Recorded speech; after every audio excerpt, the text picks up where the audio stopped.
Alright, what's up, everybody? This is T-Dubs back again, never stopping, never quitting, and I want to let y'all know that this is the T-Dubs Show. Alright, the topic for today is going to be man versus gift. Now, I want to let y'all know, before I even get into it, I'm going to attack both sides, so just be prepared. Alright, the congregation first. Let's highlight the congregation first. You guys, okay, as far as ministers go, your expectations may sometimes be a little too high. Sometimes you may expect them to be perfect. You may expect them to be, everything that their gift is, which is not going to be the case. I'm going to explain it to you. It's not going to be the case because they're only human beings, just like you are, just like I am, just like anybody else. So, what you're expecting them to be, and supermen and superwomen, to help you at the drop of a dime, to do all these, all these unexpected things, high expectations that you have for them, to drop everything they're doing at all times to help, or if you need something done, they're supposed to do whatever they can to help you. Or if you see them doing things in their everyday life that you may not agree with, or that you would deem as sinful or whatever, we tend to down them, or try to find a way to degrade their character and everything. But I'm here to let you know that they're still human beings. So even if they do slip up, even if they do some things that may demoralize their character, you have to realize that they do fall just like we do, just like everybody else. And they do have weaknesses. They do have their own strengths and weaknesses and things to overcome. So with that being said, we can't sit here and you can't point fingers at them and try to, they're doing this and they're doing that and they're sleeping around with so and so. You have to realize that they are human beings and they may not do everything that they're supposed to do. And I'm here to tell you that I wasn't always doing everything I was supposed to do either. I wasn't all. That's a level of maturity. It's a level of spiritual maturity. So the ones you see that are like that, they may not be at that level of maturity to understand that, hey, they need to do what's right and do everything else, be the image that God has called them to be and everything. So that's just a maturity level on their part. And you may see that in a lot of ministers, that they're doing a lot of things that are immoral. You see some that may be smoking, drinking, doing everything that you may do, and there are probably even some that go to the clubs and stuff like that have to, but they also have a gift to serve in ministry. They have a gift to preach the word. They have a gift to do music. They also have a gift to praise, dance, do a lot of other things. But you turn around and you see them doing some of the same things that you do, or other people do that are in the world, and you may look down on them or do anything like that. But I will say this: don't look down on them. If anything, you have to pray for those type of people, because you don't know, you don't know their struggle, you don't know what they're going through, you don't know what God's dealing with them on. So you have to be mindful of that and pray for them and help them allow God to deal with them and work with them on the things that they're being worked on those things, so they can go to the next level, so they can be more effective in ministry, so they can also do what they can to help and serve you. Like, if, for instance, if you know a minister in your church that is, is doing things that they're not supposed to be doing, the best thing you do is pray for them and try to go to God for that person and ask God to lead their steps, because we are in competition with our gifts, because the gift that a man has is perfect, because it comes from God. So, and we're expected to line up with what we're doing, as far as when we're preaching, or when we're talking, when we're singing, things like that. We're expected to line up with that. We're in front of the church. We're in leadership positions. So I know you guys hold the ministers up to that standard, which is understandable, because you're needing something to go by. It's an example. It's supposed to be a leadership position example. And I understand that. But you also must understand that they're human. They too fall, and they do too need cover, and they do need help just like everyone else. And I just want you to be mindful that you have to pray for them and support them, just like any other, just like anybody else, just like any other human being. and that's just the way it's supposed to go in order for ministry to move effectively. If you're going to, if you see something that's not right with one of the ministers, it's best to pray for them and everything. Don't look down on them, because you have to realize that they're human too, because they go through emotions, they go through ups and downs in life. They actually go through more hell than the average person, because they're constantly being attacked by different things. So that being said, just pray for them. Don't look down on them or anything. If you see that happening, or don't just look down on them, don't look down on them. Sorry, stumbling on my words. Don't look down on them by any means. But we're gonna be right back. I'm gonna have to cut it off and go to a short break, and I'm gonna address the minister side after the break. Stay tuned.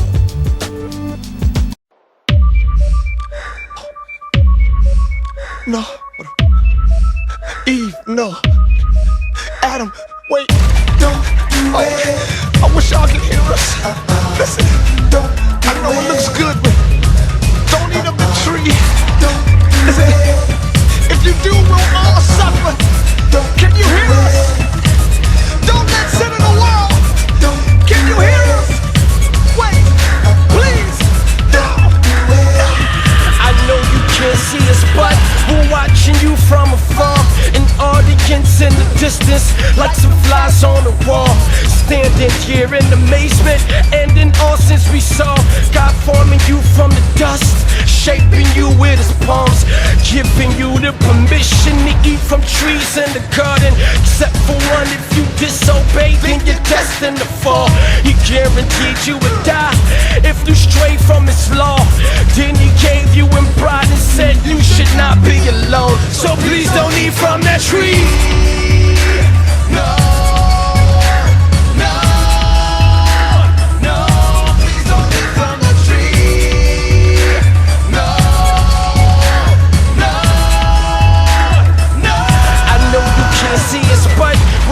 You from afar, and we're rejoicing and slapping each other high five, because you and your bride is so happy.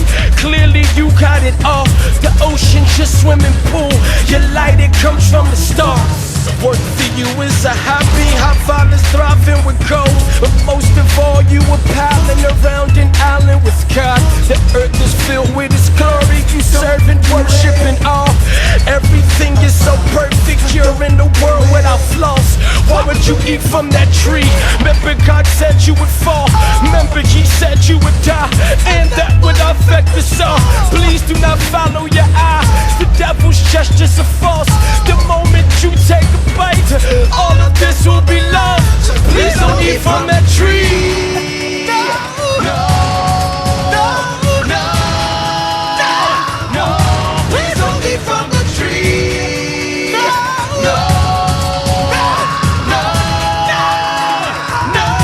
You can see all the crack, the ecstasy in the cracks, the desolate streets and the lack, the death that bleeds down our necks, the aches and pains in our backs, the racist rape and incest, the KKK lynching blacks, 6 million Jews in the camp, the endless wars in Iraq, the monkeys all on our back.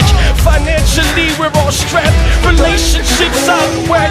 Wish you could see all this mess, wish you could see this correct, wish you could hear all the screams in hell, people not coming back. Every temptation's a tree, and since you ate from that tree, sin and death is in you, sin and death is in me. But hold up, off in the distance, I see a whole other tree, and the man that is on it's dying for you and for me. Why did you eat from that tree? Don't do it.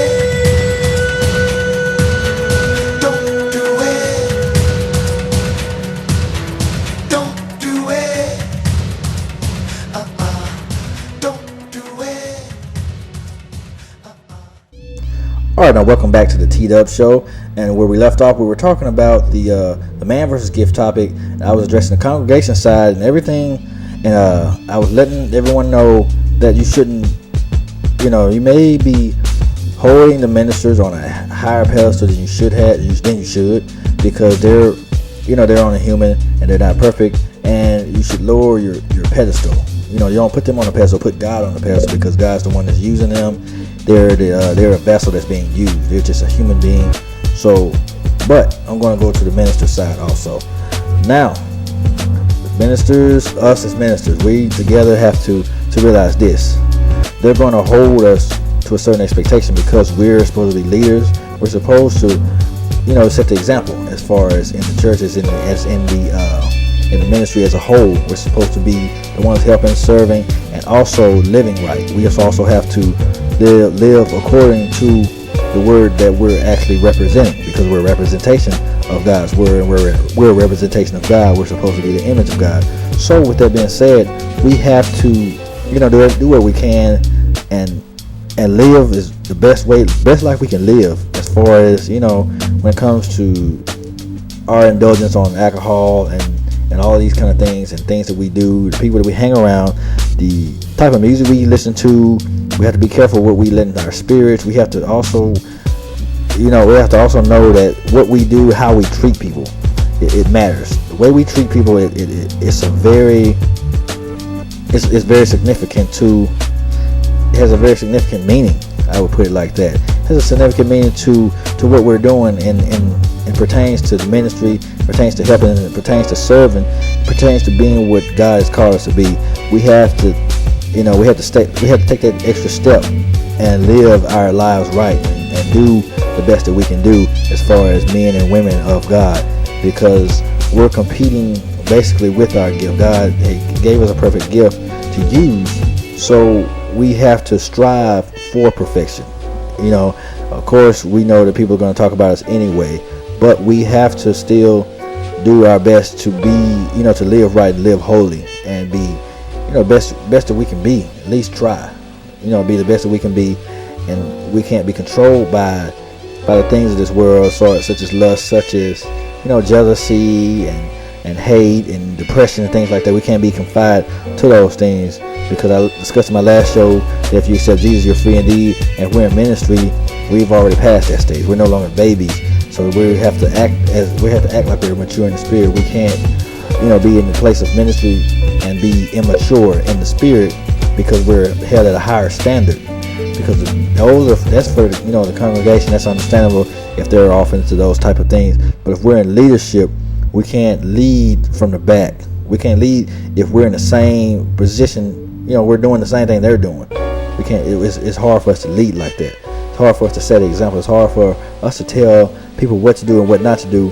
And especially if we're not keeping it real and not telling them, I came from this and I used to do this, or I'm struggling with this right here in this area. We have to let them know the areas we're weak in also, just to show them that we're human and that we're trying to keep it real with them and trying to, things like that.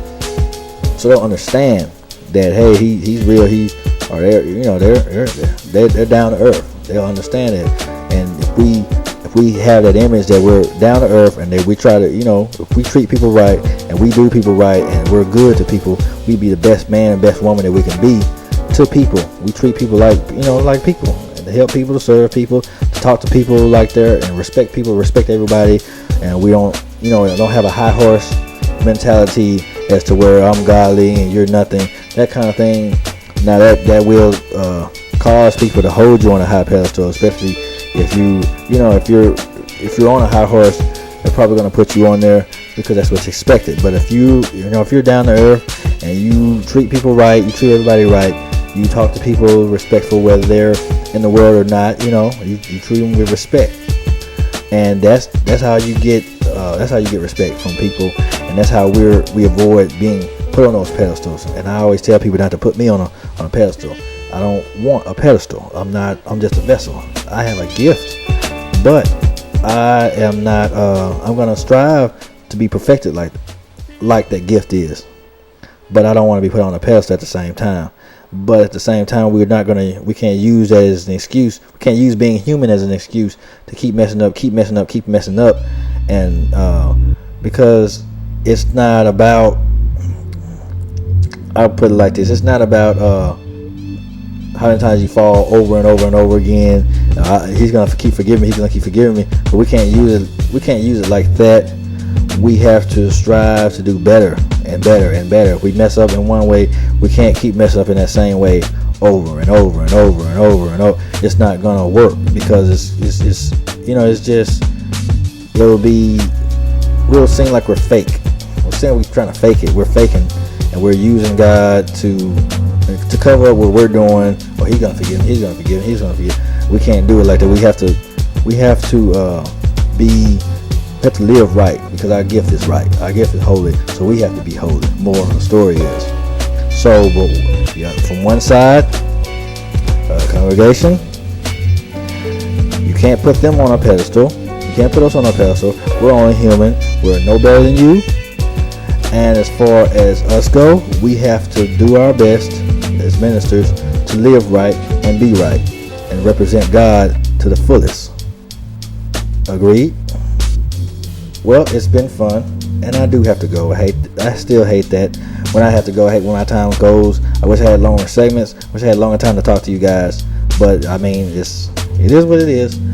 And until next time, if you live for God, believe in what He say, He's gonna take you a mighty long way. Y'all be blessed. I love y'all.